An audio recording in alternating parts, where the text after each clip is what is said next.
Assalamualaikum warahmatullahi wabarakatuh.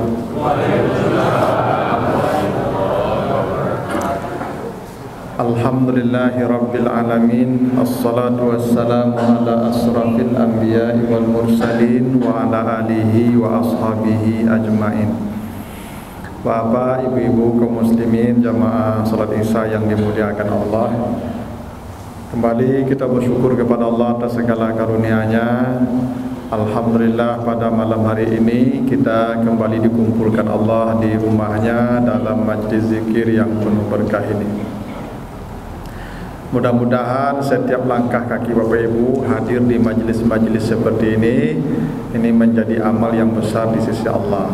Karena berdasarkan hadis dari At-Tirmizi, hadis riwayat At-Tirmizi, walaupun dalam konteks mendengarkan khutbah Jumat, ini hadisnya, tapi khutbah Jumat salah satu bentuk yang ta'lim yang sifatnya wajib.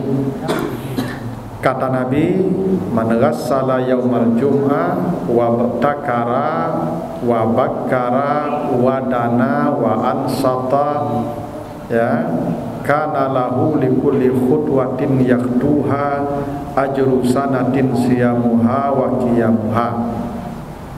Kata Nabi, siapapun yang datang ke majlis, ya, mendengarkan ceramah, khutbah, tausiah, ya, dan sebagainya, pertama capek tibu.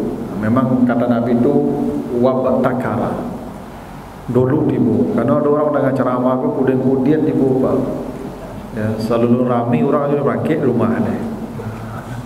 Nampak syarat je tibu, dulu tibunya capek tibu. Lalu wadana tu mendaki duduknya. Karena ada orang dengan ceramah aku jauh-jauh seka pintu.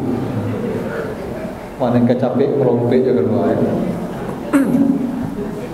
Mendaki duduknya. Ada orang jadi dengan ceramah apa jauh-jauh ke pintu-pintu. Ramangga ada pintu duduk. Nah, kata Nabi, dulu tibu capek tibu mendaki, tak jauh-jauh lagi. Lalu wastama'a tu nyo mendangai elok-elok, mendangai tu. Karena ada orang dengan ceramah aku, orang ceramahnya ceramah lah belakang. Ada tu cerita Bapak. Orang ceramahnya otak belakang. Terutama ibu-ibu kau. Ibu-ibu kau. Ibu-ibu kau enggak mau otak. Abu kan acu abu perhatian tu. Abu kalau ceramah kan abu perhatian jamaah satu. Nombal yang banyak otak aku nampak dari ibu-ibu. Memang karakter begitu. Si kau bapak petang. Aku perhatikan itu ibu-ibu kau, Masya Allah. Tadi menjalan karung kamar saji dari rumah, tu lah berdua berjalan lah montas sepanjang jalan tu. Tiba di masjid, pas orang azan, nyomota jo sepanjang azan tu. Padahal kata Nabi, iza sami'tumun nida faqulu mislama yaqul. Kalau engkau mendengar azan, engkau jawab seperti yang dikatakannya. Ya. Apapun yang diucapkan muazin, jawab. Lalu wabtaghi lil wasilah. Setelah azan dijawab, berdoalah wasilah. Allahumma rabb hazihi da'watit tammah, dan seterusnya. Kata Nabi, saya tidak pernah melihat ada orang surganya lebih hebat dari orang itu. Tukar dan pahala menjauhi azan tu. Aku tidak tipu di masjid, nyomota aja orang azan. Sudah Assalamualaikum, Assalamualaikum, haruskan zikir Astaghfirullahalazim allazi la ilaha illa huwal hayyul qayyum wa atubu ilaih. Kan gitu yang diajarkan Nabi kan. Ibu kan nak sudah Assalamualaikum juga habis langsung kawan kau motah lah balik. Enak. Ibu ya sikum mungkin apa-apa tapi lain ibu. Sampai lain ibu-ibu di siku ya pak mungkin gitu. Yang makanya memperhatikan itu ibu-ibu sampai lain. Ya, orang berceramah Ini sepanjang ceramah tu mota aja beko tu. Ndak apa sudah. Lah sudah pulang beko di masjid, sepanjang jalan tu mota tu balik. Atibu di muka pagar tak kalau setengah jam tu mota tu setengah jam lagi. Antah apalah di mota. Apa tu mak koyo pe, apa kalau berceramah tu mota ibu-ibu. Apa dak mau sapu apa dia sih? Apa paham mana karakter ibu-ibu? Ibu-ibu apa? Kalau salah karajonya disapu dak mau Pak. Dak mau. Dak disapu loh Pak. Salah karajonya Pak tu sapu awak dak disapu le Pak. Makanya kata Nabi kan begitu, mengajar perempuan itu sulit sekali. Kata Nabi dalam hadis Bukhari, istausun nisaa khairan. Kalau perempuan itu berbuat salah, kata Nabi, maka berbuat baiklah engkau kepadanya.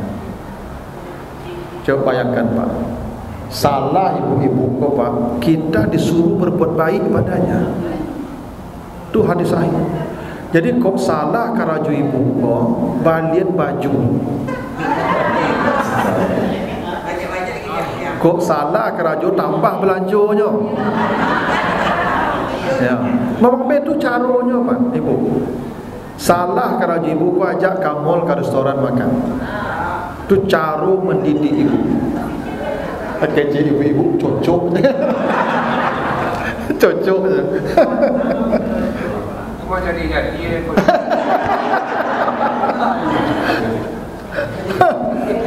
Karena begitu Pak, kata Nabi, kenapa kita kalau perempuan itu salah kita wajib berbuat baik padanya?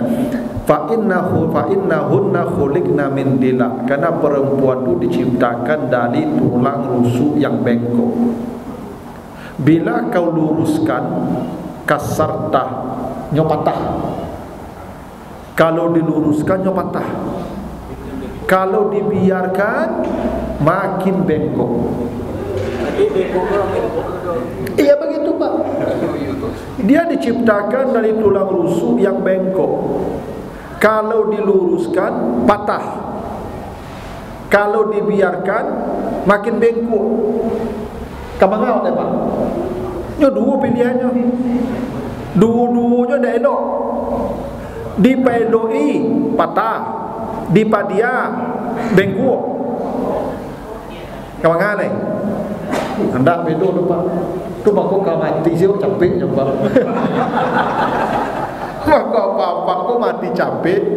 Salah satunya tu Pak. Tu Pak kau nyamci baca.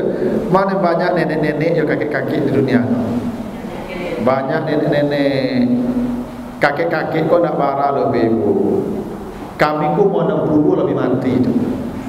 Kau nak tangka ya Pak.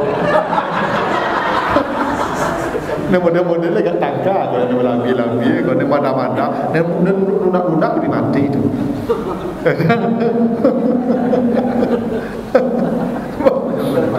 Iyo, kalau nenek-nenek sampai 80 ke buat Pak, enak. Kalau dapat nenek-nenek itu sampai 80 ke buat rumah. Kakek-kakek jarang ya. Ibu, bagus ibu kau panjang-panjang umurnya. Ba kami kau capek mati. Pertama, karena memang ibu diciptakan dengan daya tahan tubuh yang sangat tinggi. Imunitas ibu tinggi sekali. Karena ibu makhluk terakhir yang paling canggih. Setelah malaikat diciptakan, jin diciptakan, Adam diciptakan, baru perempuan. Kami diciptakan dari tanah yang mati. Tanah, benda mati. Ibu diciptakan dari kami yang hidup. Maka ibu ko rancak.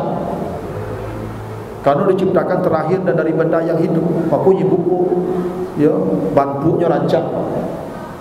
Tu maka ibu ko perhiasan. Hendaknya rancak. Maka kalau ibu-ibu lalu kan pancak waktu apa? Kalau kami lalu buku ibu-ibu itu kelengah saja kan? Karena kami dah perhiasan.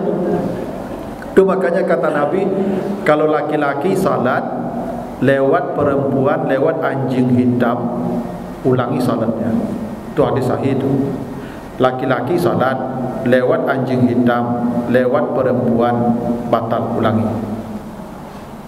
Kalau ibu-ibu salat kami lewat dabaan, tapi kalau ibu-ibu kami lewat, kami salat ibu lewat batal. Sahabat bertanya Rasulullah, "Bako anjing hitam kok lewat batal salat laki-laki?" Itu setan yang lewat. Setan.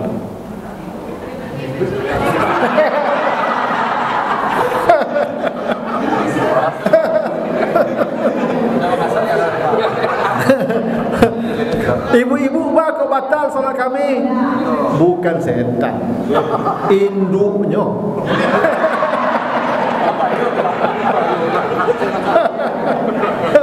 Bukan ibu, godaan ibu melebihi godaan setan. Setan tu dia bisa was-was saja. Allazi waswisu fi sudurin nas. Dia was-was. Dan kata Allah, inna kaida setan kana da'ifa. Tipu daya setan itu, godaan setan itu lemah. Setan kalau datang, dia bisik-bisik saja, itu pun tak kita rasakan bisiknya. Dan kalau ada bisikan, kata Allah, fa imma yanza'annaka naz'un minasyaitan fasta'iz billah. Kalau ada setan mengganggu, cukup baca a'udzubillahi minasyaitonirrajim. Dia akan lari juga. Setan itu lemah, hanya baca a'udzubillah dia lari. Ibu-ibu tipu kawak baca auzubillah apa galak kawak dak taluk-taluk dia auzubillah ibu kalau itu. Nah, dak ada mana kuat ibu dari setan tu. Kuat ibu. Itu kenapa kalau perempuan lewat, karena kalau perempuan kau lewat nyo tinggal nyo bantunya di kepala. Makanya hilang langsung tu. Itu kenapa perempuan kalau lewat ulangi salatnya. Karena ibu ni perhiasan, dia rancak. Tu makku ditutupi pada ibu sadonya. Dia rancak tu. Kalau kami pusing dulu tuik saja tutupnya. Ada bawah buka lah. Karena kami kau dak perhiasan. Bosan dikadai-kadai saja. Tak tarik orang menjadi badan kami itu. Tu makku kau ada apa-apa pesumayang ke masjid pakai Sarawak Awai sebab acalian sana biasa dah.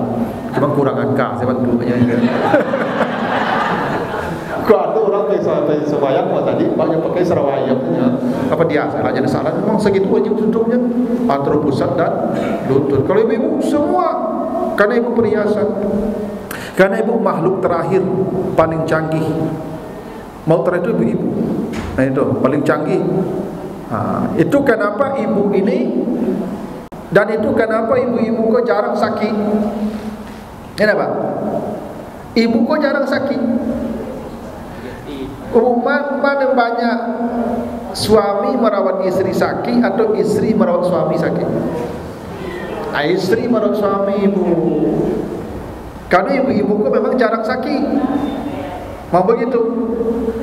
Kalau kami kok gampang sakit dan kami kok lama.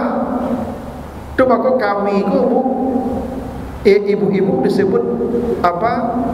Pakaian bagi kami, ya tak? Hunna libasun laku. Istrimu itu pakaian bagi suami, bagimu. Tujuan pakaian apa ibu? Melindungi kan? Jadi yang melindungi ibu-ibu, yang melindungi kami itu ibu-ibu. Tak kami melindungi ibu, lo tak balik tu. Karena ibu pakaian, yang melindungi kami itu ibu. Atau kalau ibu jarang sakit karena ibu melindungi kami kerana ibu. Ya tu. Tu maka apa-apa tu kalau flu saya sakit dia tak golek dia tu. Ya nak. Apa kau flu saya baru pak golek dia. Ditanya ibu apa? Saking manjonya. Manjo mana? Tak pacik-pacik itu. Kalau ibu ko lai taluk jo tagak lai, nyo kerajo mah. Lai ibu. Lai taluk jo tagak lai, kerajo mah. Lah nak taluk tagak lai, baru tak cilapak itu. Baru boleh. Dia apa? Dia tanya tu mah. Ba kabar apa? Damam pak. Okey apa? Seketik namanya. Seketik je ibu padahal kau kawan dah taluk tagak le kau Karena ibu tu pelindung, ibu tu kuat. Tu makanya Nabi tu ibu kalau pulang banyak masalah, Nabi Muhammad pulang bertamu jo Khadijah. selesai masalah Nabi di Khadijah dia. Itu hebatnya Khadijah tu. Betul-betul melindungi Nabi itu. Makanya ketika Khadijah meninggal, Nabi itu sedih. Maka disebut tahun duka cita Nabi. Kalau tidak ada pelindung Nabi lain, pelindung Nabi itu Khadijah selama ya.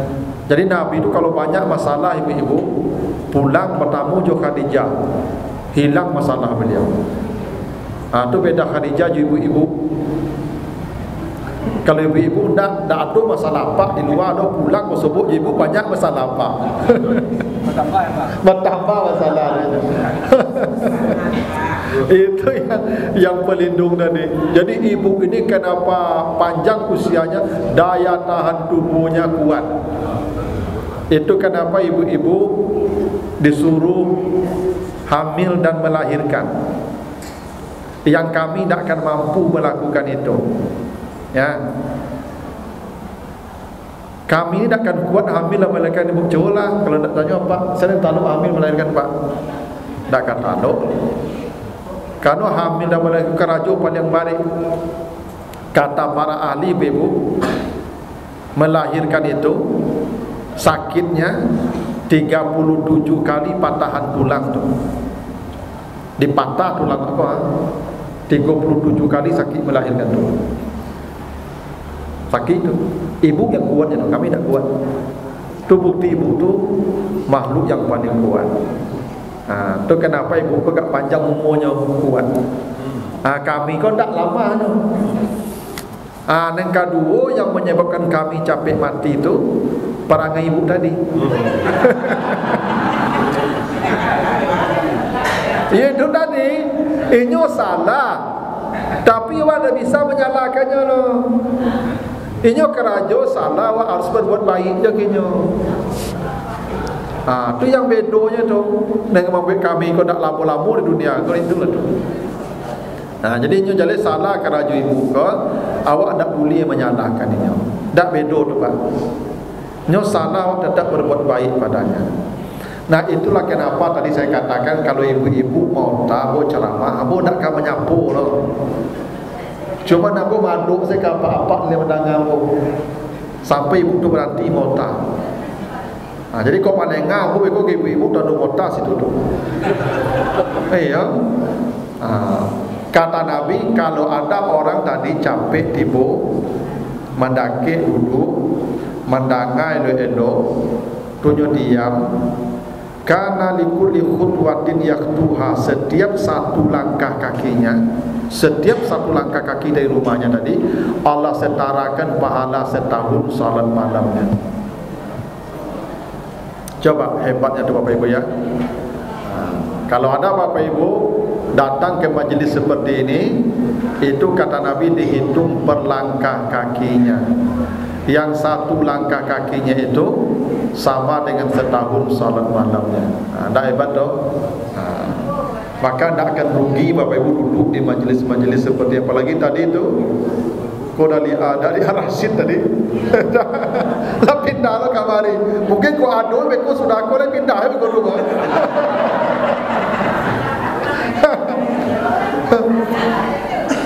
Iya. Mungkin ibu-ibu tadi dari asar lah dulu menjadi salim kau. Ya kan? Asar halal, tak malu maghrib, tak malu sudah isya. Itu kalau mati lah ibu-ibu tak masuk surga yang mustahil langsung. Karena kata Nabi, orang yang sudah membunuh 100 orang saja baru mau datang ke majlis ilmu, di tengah jalan dia mati. Belum sampai ke majlis, di tengah jalan mati. Sudah membunuh 100 orang, dihitung langkah kakinya oleh Allah. Berlebih sejengkal ke arah majlis, kata Allah bawa dia ke surga hanya karena hitungan langkah kakinya tadi. Hebatnya datang ke majlis ibu-ibu ya. Itu makanya suruh ambil jalan enggak panjang, ni melingkar. Jadi apa-apa ibu-ibu yang di samping-samping masjid, besok kalau ada pengajian enggak memutar lah ke Manun, ke bypass, ke Lubek.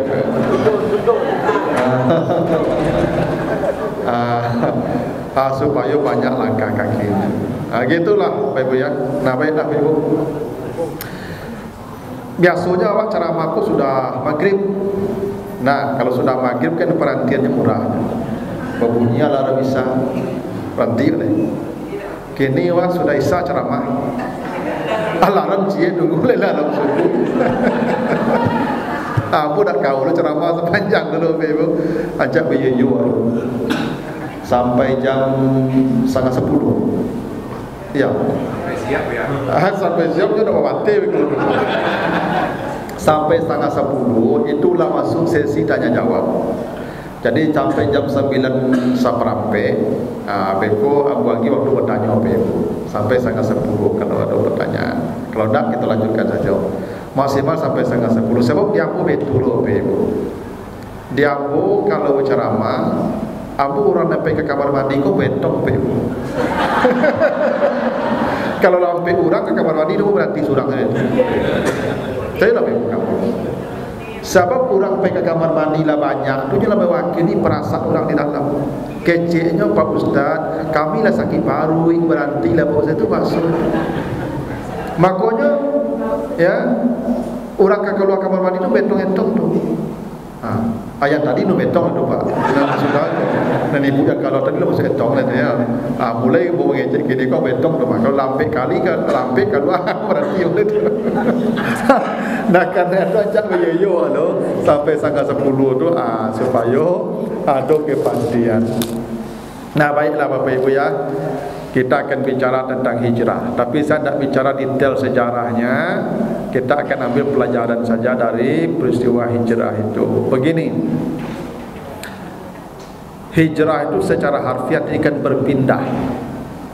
Dan perintah hijrah ini sudah ada sejak wahyu kedua. Wahyu pertama tu Iqra ya, Iqra Bismi rabbikal ladzii khalaq. Wahyu kedua tu Al-Mudassir, ya ayyuhal mudassir qum fa'anzir wa rabbaka fakabbir wa siyabaka fatahhir wa rujza fahjur. Nah, itu hijrah. Di wahyu yang kedua tu Allah sudah perintahkan. Apa perintah Allah? Dari yang buruk-buruk berhijrahlah. Jadi Allah sudah perintahkan hijrah ini di ayat yang kedua, di wahyu yang kedua. Tapi belum hijrah tempat. Kata Allah, warujza fahjur, dari hal-hal yang buruk, yang negatif, yang tidak baik, maka berhijrahlah, pindahlah. Dosa, pindah, hijrah. Jadi hijrah ini Pak Ibu, ini perintah awal sebelum perintah salat, sebelum perintah puasa, sebelum perintah zakat. Hijrah. Warujza. Jadi hijrah itu tidak mesti hanya terjadi masa Nabi. Sekarang kita juga perlu hijrah dari hal-hal yang rujza, yang tak baik. Karena hijrah itu sunnatullah. Manusia tidak akan menjadi baik kalau tidak mau hijrah. Makhluk juga begitu. Begini, emas kalau tidak dipindahkan dari lubang tanah, dia tidak bernilai. Setelah emas itu diambil bijinya, ya, di dalam tanah, didulang, dibawa ke pengolahan, dibakar, ya nak, dibakar, dipukul, baru dia jadi berharga kan? Hijrah. Hijrah apa? Benih kalau di tempat persemayaman saja, dia tidak akan pernah berbuah jadi padi. Kapan benih berbuah Pak? Kalau Bapak hijrahkan dari tempat persemaiannya. Kan ada tampik, kalau di kampung Bo namanya bani. Kan bani itu kan percempaan itu, bertumpuk-tumpuk itu. Kalau ingin jadi padinya, dicabui bani itu, ditanam ke sawah, dipindahan ya nak, baru berbuah. Hijrah tu Ibu, hijrah itu. Kalau tidak hijrah, tidak kabar buahnya lebih. Kayu jati nih ditampik rancak kagaknya gini Pak, kayu jati ke.